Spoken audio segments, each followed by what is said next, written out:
अब रूस और यूक्रेन के युद्ध में डोनाल्ड ट्रंप की भी एंट्री हो चुकी है। नमस्कार, मैं हूं छवि अवस्थी और आप देख रहे हैं द इंडिया मूव्स। जी हाँ, आपको पता है कि किस तरीके से यूक्रेन और रूस में विवाद चल रहा है, लेकिन अब अमेरिका के नवनिर्वाचित राष्ट्रपति डोनाल्ड ट्रंप ने यूक्रेन के राष्ट्रपति जेलेंस्की और रूस के राष्ट्रपति व्लादिमीर पुतिन से फोन पर बात की है और दोनों से आग्रह किया है कि शांति स्थापित करने के लिए आगे कदम बढ़ाएं। जिस तरीके से माहौल बना हुआ है उसे ठंडा किया जाए।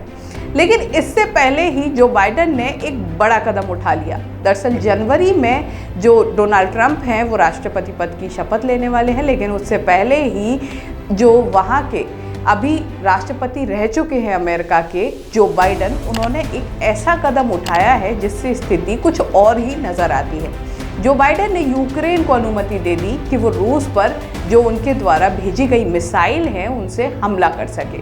वहीं जो बाइडेन की तरफ से इस पर कहना था कि ये ज़रूरी है उनको सुरक्षा प्रदान करने के लिए, क्योंकि जो रूस है उसने दक्षिण कोरियाई जो कुछ सैनिक हैं लगभग 10,000 के आसपास, उनको वहाँ पर उतारा है अपनी रक्षा के लिए और यूक्रेन पे हमला करने के लिए। अब ऐसे में यूक्रेन के लिए भी कुछ ज़रूरी था, तो यूक्रेन को अमेरिका ने अनुमति दे दी कि आप हमारी दी हुई इन मिसाइलों से हमला कर सकते हैं। जब ये बात सामने आई तो उसके बाद मानो हड़कंप मच गया, क्योंकि अगर ऐसा होता है तो युद्ध बहुत ज़्यादा गंभीर हो जाएगा।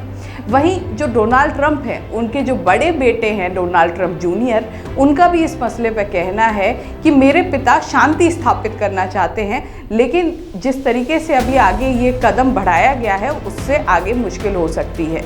अब बात तो यहाँ तक पहुँच रही है कि अगर ऐसा नहीं हुआ और ये युद्ध बहुत ज़्यादा बढ़ गया तो विश्व युद्ध की स्थिति बन सकती है। कुल मिलाकर समझ सकते हैं कि जो रूस और यूक्रेन के बीच युद्ध चल रहा है, जो अशांति का माहौल है, उसमें अमेरिका की एक बड़ी भूमिका रहने वाली है। हाल ही में अमेरिका के नवनिर्वाचित राष्ट्रपति डोनाल्ड ट्रंप ने यूक्रेन के राष्ट्रपति जेलेंस्की से बात भी की थी। एलन मस्क जो कि एक उद्योगपति हैं, उन्होंने राष्ट्रपति के पूरे चुनाव के दौरान जो डोनाल्ड ट्रंप हैं उनका खासा सहयोग किया था। अब ऐसे में माना जा रहा है कि जब यूक्रेन के राष्ट्रपति के साथ बात हुई थी डोनाल्ड ट्रंप की, उस दौरान एलन मस्क भी वहां मौजूद थे। जब यूक्रेन के राष्ट्रपति से पूछा गया तो उनका कहना था कि काफ़ी अच्छी चर्चा रही है पूरी। तो कुल मिलाकर समझ सकते हैं काफ़ी कुछ नए आगे बदलाव हो सकते हैं इस पूरे कार्यक्रम में, इस पूरी चर्चा में, क्योंकि दोनों तरफ से कोशिश अलग चल रही है।